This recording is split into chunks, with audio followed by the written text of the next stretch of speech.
अस्सलाम वालेकुम dear student, कैसे हैं आप। मैं हूं आपका हेल्पर सर अमानत। और बेटा आज हम एक्सरसाइज जो है आपकी 8th क्लास की एक्सरसाइज जो है ना 2.4 करेंगे। ये है क्वेश्चन नंबर 1 है, separate the open and clause sentence. अब बेटा ओपन सेंटेंस ऐसा सेंटेंस होगा जो बगैर सॉल्व किए आप उसके मतलब बता नहीं सकेंगे कि ये करेक्ट है, राइट है या रॉन्ग है, दुरुस्त है या गलत है। ऐसा कोई भी नंबर, कोई भी जो सेंटेंस है वो ओपन सेंटेंस होगा। और क्लोज सेंटेंस ऐसा सेंटेंस होगा जो दी हुई कंडीशन के मुताबिक दुरुस्त हो तब भी क्लोज है, और अगर गलत हो तब भी क्लोज है। दोनों सूरतों में गलत हो या दुरुस्त हो, दोनों सूरतों में क्लोज है। और अगर ओपन है, बगैर सॉल्व किए आप उसके मुतल्लिक देख के ये नहीं बता सकते कि ये दुरुस्त है या गलत है, तो वो ओपन सेंटेंस होगा। आपके सामने ये देखें मैंने किए हुए हैं। 3x + 4 = 1। अब ये मैंने अगेन लिखा। अब इसको जब तक हम सॉल्व नहीं करेंगे हमें पता नहीं चलेगा कि किसका आंसर क्या आता है। तो ये बेटा ओपन सेंटेंस है। अब 2x³ - 1 = 6, इसका भी हमें नहीं पता चलेगा क्योंकि ये वेरिएबल के साथ जब ये इक्वेशन फॉर्म में लिखा हुआ है तो इसको हम बेटा जब तक सॉल्व नहीं इस इक्वेशन को करेंगे उस वक्त तक हमें पता नहीं लगेगा कि ये वाकई ये है या और कोई नंबर आता है। आगे बेटा अगर ये 5 × 4, अब ये इसको इससे मल्टीप्लाई करें तो 20 है, ये करेक्ट है। अब आपको पता लग रहा है कि ये दुरुस्त है, तो ये आपने दोबारा लिखा और दोबारा लिख के इसको सॉल्व किया, तो ये क्लोज सेंटेंस है।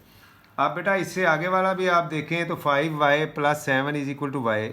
जब तक हम इसको सॉल्व नहीं करते हमें नहीं पता कि इसका आंसर क्या आएगा, तो ये ओपन है। लेकिन 10 + 14, अब इसको और इसको प्लस करें तो हमारे पास 50 नहीं आता, 40 है बेटा। और ये इसको और इसको प्लस करें तो हमारे पास 50 ही आता है, जो कि इसका आंसर है। तो ये क्लोज सेंटेंस है, ये करेक्ट है।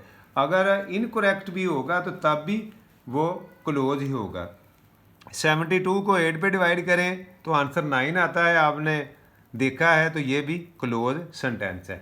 यानी दी हुई कंडीशन के मुताबिक या तो गलत हो या दुरुस्त हो, तो दोनों सूरतों में वो क्लोज सेंटेंस होगा। Separate the expression and equation. अब बेटा आपने यही ध्यान में रखना है कि जब टर्म्स के 2 3 4 टर्म के सेंटर में ये इक्वल वाला निशान आ जाता है तो वो एक्सप्रेशन होती है, सॉरी वो इक्वेशन होती है। वो क्या होती है? इक्वेशन। और अगर ये साइन नहीं होता तो वो एक्सप्रेशन होती है। अगेन सुन लें कि अगर ये इक्वल वाला साइन आ जाता है तो वो इक्वेशन है, इक्वल से निकला है। और अगर ये साइन नहीं आता तो वो एक्सप्रेशन है। अब ये देखें 2x - 1 = 0, तो लिहाजा क्या है, इसको हमने सॉल्व लिखा, सॉल्व लिखे, ये इक्वेशन है। मैंने पहले कहा कि जिसमें इक्वल का निशान आएगा वो इक्वेशन होगी। अब ये देखें 3x - y + 7, इसमें इक्वेशन वाला साइन नहीं है, तो ये एक्सप्रेशन है। इससे आगे वाला बेटा आप इसका क्वेश्चन देखें तो ये भी आप देख रहे हो कि separate the expression and equation, उसी जो क्वेश्चन का आगे वाले पार्ट्स हैं वो हम करेंगे। तो ये x + y = 3, अब इक्वल का निशान आ गया तो बेटा ये ऑटोमेटिक क्या हो गया? इक्वेशन है। अब यहाँ भी इक्वल का निशान है तो ये भी इक्वेशन है। अब बेटा ये x² - x - 1 = 0, अब बेटा ये इक्वल का निशान आया हुआ तो ये भी क्या है? इक्वेशन है। आगे बेटा आपके पास ये x = -7 है।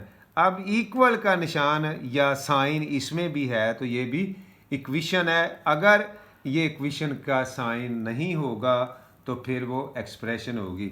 आगे बेटा कह रहा है separate the equation and inequalities. Equation आप ऊपर वाले क्वेश्चन में भी देख चुके हो कि इक्वल वाले निशान के साथ जो है ना वो इक्वेशन होगी, लेकिन ग्रेटर देन, मोर देन या लेस देन और स्मॉलर देन भी इसको बोलते हैं, और लेस देन इक्वल और ग्रेटर देन इक्वल ये साइन आएंगे तो वो इन इक्वलिटी होगा, और अगर इक्वल वाला निशान आएगा तो वो इक्वेशन होगा। अब बेटा ये देखें, ये इसमें ये साइन यूज़ हुआ है, ये 7 इज़ ग्रेटर देन 10, तो ये इन इक्वलिटी है। और ये देखें ये भी बेटा इसमें स्मॉलर देन एंड इक्वल वाला साइन यूज़ हुआ है तो ये भी इन इक्वलिटी है। लेकिन इसमें अगर आप देखें नीचे वाले क्वेश्चन में तो ये इक्वल का निशान आया हुआ है या इक्वन का साइन है, तो ये इक्वेशन है। इसमें भी इनइक्वालिटी का है, तो ये भी इनइक्वालिटी है। 5x इज इक्वल टू 7 है, ये इक्वल का निशान आया है, ये साइन आया है, तो ये इक्वेशन है। और ये भी क्वेश्चन आप देखें तो इसमें भी ये वाला जो सिंबल है या साइन है ये यूज़ हुआ है, तो ये भी इनइक्वालिटी है। तो बेटा ये आप आगे वाला इसका क्वेश्चन देखें तो separate the polynomial expression and expression that are not polynomial. Polynomial और नॉट पोलिनोमियल के लिए बेटा आपने एक चीज़ ध्यान में रखनी है कि किसी भी वेरिएबल का जब कोफिशिएंट एक्सपोनेंट या पावर माइनस में हो जाती है तो वो नॉट पोलिनोमियल होता है, वो पोलिनोमियल नहीं होती, वो एक्सप्रेशन पोलिनोमियल नहीं होती। X square plus x minus 1, बेटा इसका भी आप जो अंडरस्टूड है 1 है, ये भी प्लस का है और ये भी प्लस का है, तो लिहाजा बेटा ये क्या है, इज पोलिनोमियल है। अब ये 2x square Y plus Y X square plus 7, इसका भी 1 है और इसका भी 1 है, तो लिहाजा ये भी प्लस में है, तो ये भी इज पोलिनोमियल है। अब बेटा आप ये देखें X square plus Y plus 7, ये मैं इसका सोल्यूशन किया हुआ, ये पोलिनोमियल है। और आगे वाला आप देखें तो x over y plus minus Y square over x। अब बेटा ये बज़ाहिर ये प्लस का है, लेकिन जब आप इसको ऊपर लेके जाएंगे तो ये माइनस का 2 हो जाएगा, और इसके लेके जाएंगे तो वो माइनस एक्स माइनस 1 आ जाएगा इसका, तो लिहाजा ये माइनस में चलेगा जाएगा, तो इज़ नॉट पोलिनोमियल। यानी ये क्वेश्चन जो है ना 4 नंबर क्वेश्चन, ये नॉट पोलिनोमियल है। 5 वाला भी आप देखें तो इसके भी प्लस में है, तो ये पोलिनोमियल है। और बेटा अगर आप 6 वाला देखें तो इसके भी जो है ना वो प्लस में है, ये 4 है, ये 2 है और इसका 1 है, तो ये भी पोलिनोमियल है। ये इसको आपने जो कांस्टेंट है उसको नहीं देखना, आपने जो वेरिएबल का पावर या एक्सपोनेंट आ रहा है उसको देखना है। ये ओवर में हो सकता है, नंबर जो है ना ओवर में हो सकते हैं वेरिएबल के बगैर। अगर वेरिएबल ओवर में है तो वो जो है ना वो नॉट पोलिनोमियल है, और अगर उसका वेरिएबल का जो है एक्सपोनेंट है वो प्लस में है तो वो पोलिनोमियल है। अब बेटा what constant are used in the following expression.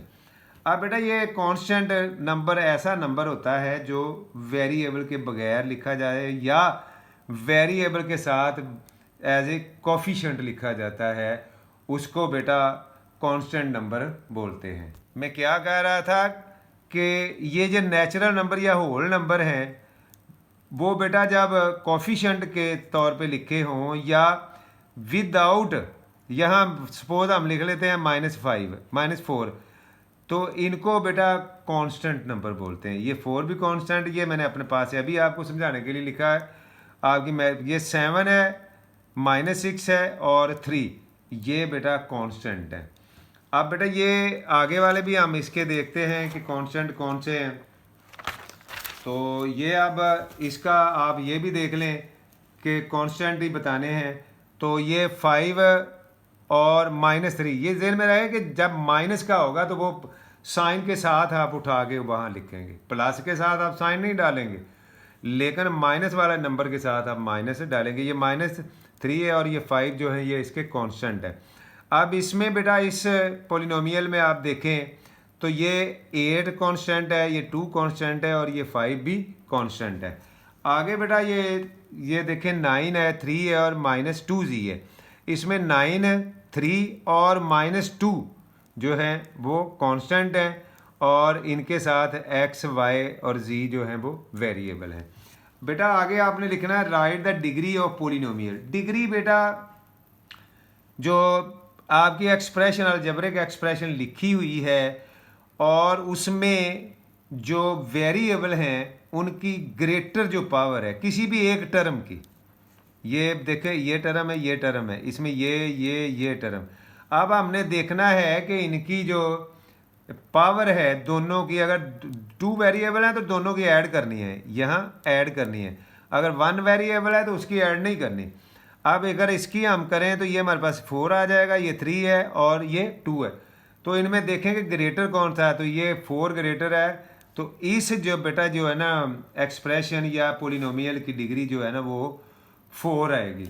अब इसकी अंडरस्टूड 1 है तो वो 1 है। अब इसकी 1 है और इसकी 2 है, इसमें ग्रेटर कौन सा है, 2 है, तो इसकी डिग्री 2 है। अब इसकी बेटा 1 है, इसकी भी 1 है, अगर इनको हम प्लस करें तो हमारे पास 2 आ जाता है। और इसमें ग्रेटर 3 है या 2 है, ग्रेटर 3 है, तो लिहाजा इसकी डिग्री भी 3 है। ये मैं आपको पहले बता देता हूँ कि इसकी डिग्री 4 है। आपने एक टर्म के वेरिएबल की जो पावर है उसको प्लस करना है। अगर 2 3 भी हों तो उनको आपने ऐड कर लेना है, और अगर एक एक है तो उनमें देखना है कि ग्रेटर कौन है। अगर वेरिएबल 2 3 है एक टर्म में तो उन तमाम के आपने ये जो पावर है या एक्सपोनेंट हैं इनको आपने ऐड करना है। ऐड करने के बाद देखना है जो ग्रेटर है वो उसकी डिग्री है। Separate the polynomials are linear, quadratic, cubic and by quadratic.